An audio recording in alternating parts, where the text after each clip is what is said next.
We want to break through. We want to break free. But there is one thing we're often not told, and that is that your breakthroughs may not be as pleasant as you expected it to be. Too often we have these fairy tale expectations of breaking through and breaking free. We think that magically one day we just wake up and we walk through all barriers of life without any challenge, and we end up jumping around of joy without any type of hindrance. That is the fantasy, fairy tale expectation many of us have of a breakthrough. Well, let me tell you, it's not going to happen that way.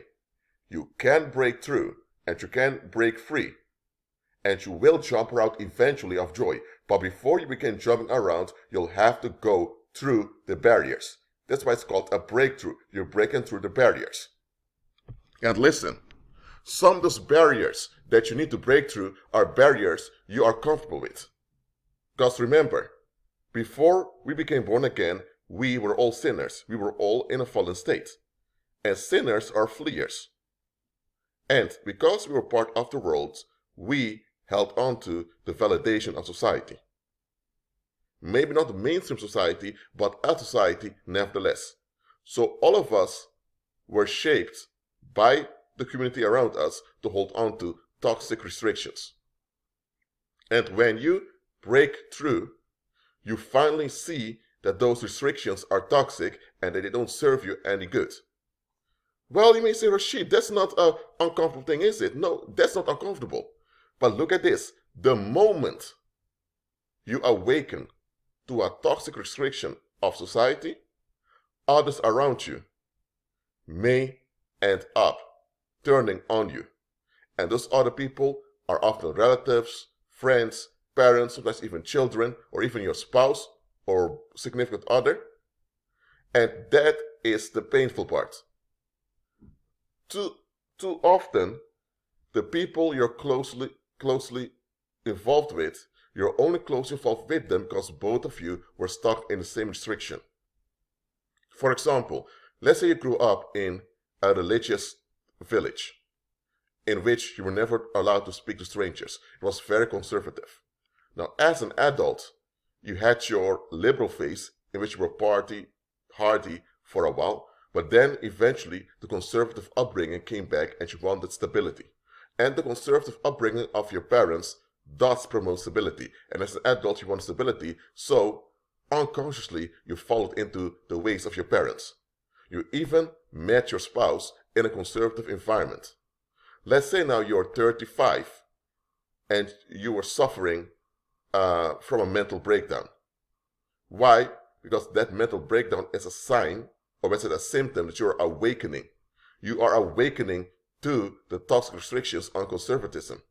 But look at this. Your wife, your children, your family-in-law, your employer, your coworkers, all the people you're involved with are invested in conservatism. So what do you think is going to happen the moment you awaken? You are filled with joy, and you, being naive, you want to inform other people that there are other ways to look at things in the world. And then your wife wants to divorce you, then your children may not want to see you anymore, you may lose your job, and now things are going to get worse. And you think, whoa, whoa, whoa, whoa! I thought being awakened means that things are getting better, not worse. Well, the truth is, things are getting better for you, because you are awakened and you are delivered. But it doesn't mean that the same will happen to your environment. Too often we have this fantasy, fairy tale expectation that just because we break free, that automatically our breaking free will spill over to the people we love around us. Now sometimes it does, and that's good. But often the people around us don't want to be free. Too often the people around us just want the relief and the escalation the society offers them. So when you come and tell them that they don't have to be attached nor addicted to the fleeing mechanisms of society, when you tell them that we don't have to scapegoat people anymore, nor escalate on victims because, A, there are real life solutions that will last forever, that's great news. And they should be happy. But the reason they're not happy is because they are invested in fleeing and escalating. So when they are invested, they've been invested their whole lives in fleeing and escalating, and now you come and tell them that it's all irrelevant because there's better. The fact that you tell them there's better shows that their investments were irrelevant. And it shows also that they were scammed into thinking that their investments were worthwhile. They need to face the fact they've been scammed, just like you did. But what if they're not willing to see that they were scammed? What if they don't want to face that their own investments were contradicting to their nature? When they are not willing to face this, they'll turn on you as if you are the one bothering them, and they will attack you.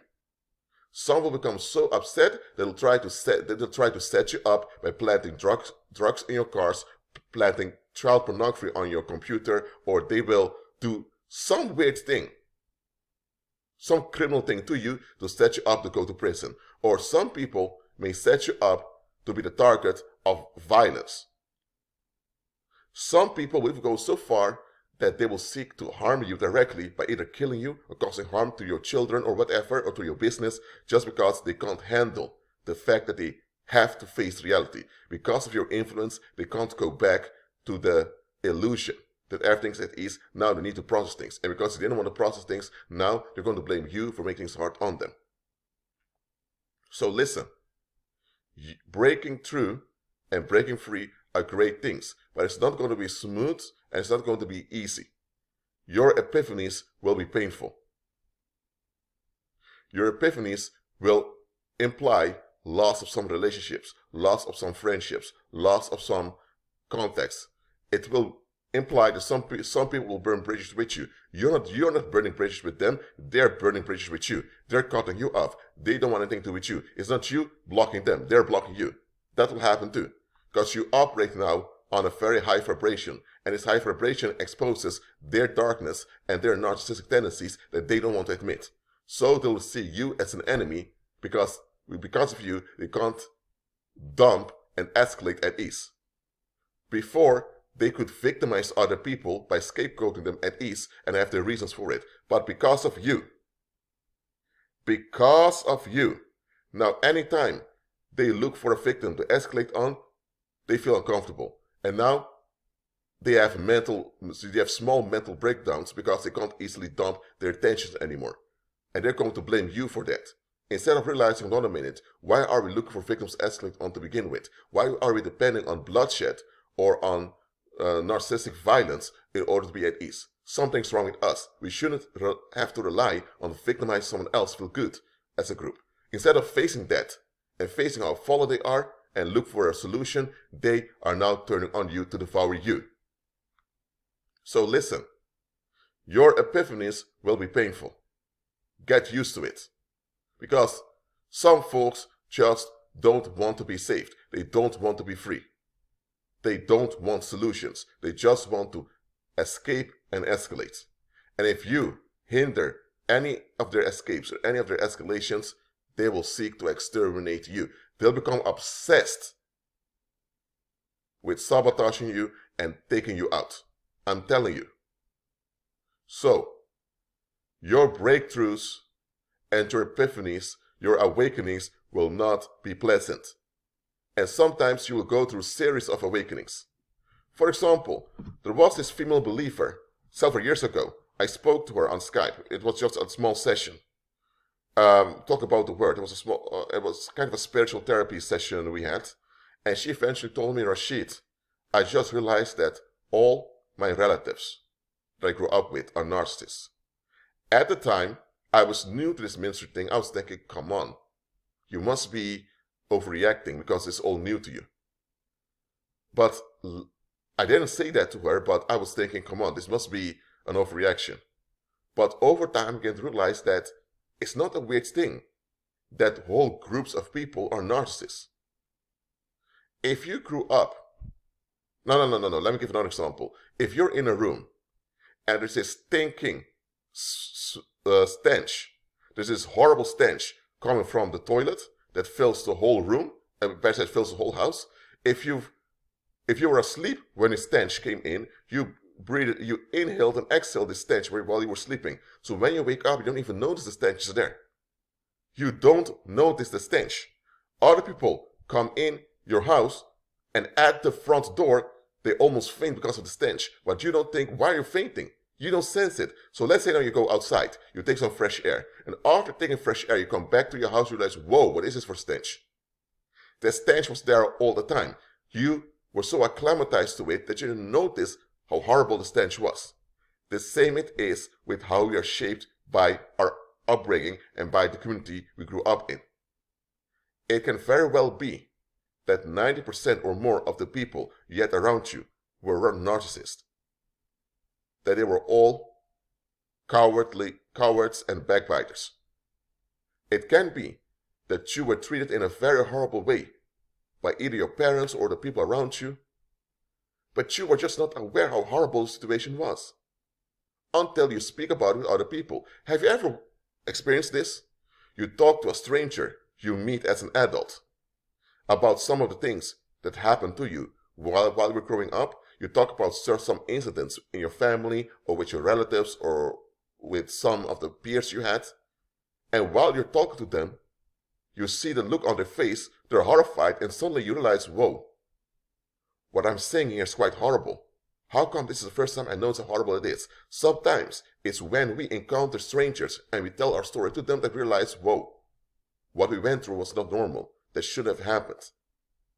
Maybe you had a mother who always criticized you.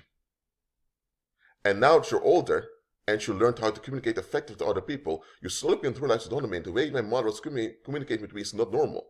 And then you tell someone else how your mother communicated with you, and now that individual tells you, John, the way your mother talked to you, you don't talk that way to other people. If you would talk that way to a police officer or to the employer or to anyone else, you'll be in big trouble. So, I don't know who's calling me now that I'm recording this video, but anyway, I'll continue. The thing is, when you share your story to someone else who's an outsider, it's often then that you'll have your epiphanies. Because if you share your story with insiders, those insiders have an interest in keeping you calm and preventing an escalation from happening.